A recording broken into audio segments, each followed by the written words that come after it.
وقل هو الله أحد 10 مرات. قال عليه الصلاة والسلام: يا علي ما من عبد يصلي هذه الصلاة إلا قضى الله كل حاجة طلبها تلك الليلة إلى آخر الحديث. أما بعد، محترم وعزت مند سامعین مسلمانانو، د تیرو کلیپونو په شان دی دا هم یو کلیپ د شب برات المعظم د شپې د نوافلو په باره کې دی. محترم وعزت مندو، دغه حدیث مبارک علامہ اسماعیل حقی رحمت اللہ علیہ په خپل تفسیر و بیان کې په جلد نمبر 8 صفحه نمبر 403 باندې ذکر کړی.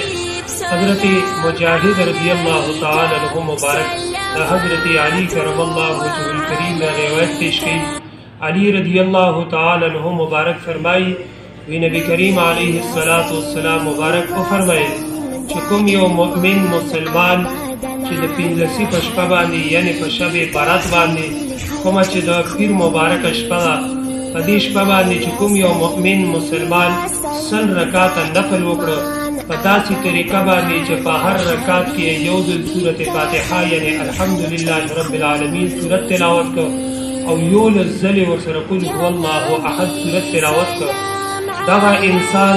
چې په دې شپه باندې د الله جل جلاله له کوم قسم حاجت سوال وکړه، الله جل جلاله به دغه انسان ټول حاجتونه پوره کړي. دویم نمبر، نبی کریم علیه الصلاۃ والسلام مبارک فرمایي چې الله جل جلاله به 90,000 فرشتې راولېږي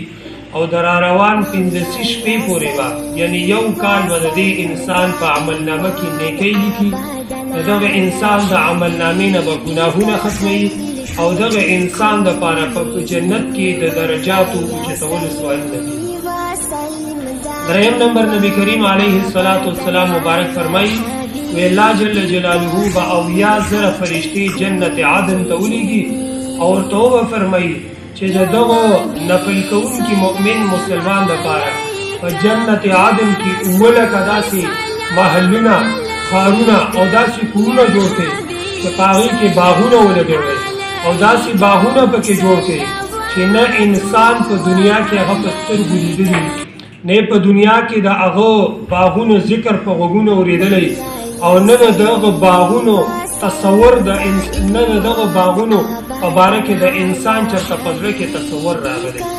څلورم نمبر، نبی علیه الصلاۃ والسلام مبارک فرمایي چې کوم انسان په دغه شپه باندې دا 100 رکعاته نفل وکړه او په هر رکعت کې یو لزل قل هو الله احد سورت تلاوت کړ، الله جل جلاله به د هر حرف په بدل کې دغه مؤمن مسلمان له 90 حورې ورکړه.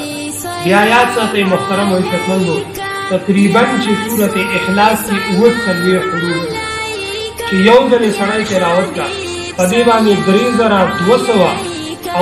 حورې میلاوي او په 100 رکعاته کې 1100 ځل برابرېږي، نو تقریبا 40 لکه او 19,000 حورې به دغه انسان ته میلو شي چې چا په دې شپه باندې دا 100 رکعاته نفل وکړو او په هر رکعت کې 100 ځل قل هو الله احد وي. خو څوک دا سوچ فکر مه کوي چې 100 رکعاته نفل کول او په هر رکعت کې 11 ځل قل هو الله احد تلاوت کول دا خو ډېر مشکل کار دی، ډېر ټیم غواړي. کم انسان چې په دې شپه باندې 2 رکعاته نفل وکړه، 4 رکعاته وکړه،